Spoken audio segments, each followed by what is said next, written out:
Uglavnom, kad stiže prvi put neki mušterija u radnja, uvek ćemo uputiti jedan cilj da se proba. 10 mjeseci, 20 i 30. I sad ću te reći da probaš 20 i odmah poslije da probaš 30.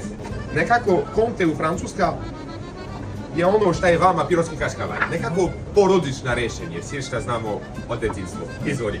Conte 20 mjeseci. Možemo vidjeti kako ima baš žuta testo. Izvoli. Conte 30.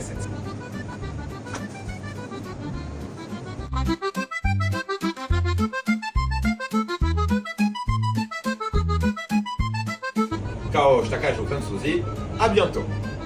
Dođite nam opet.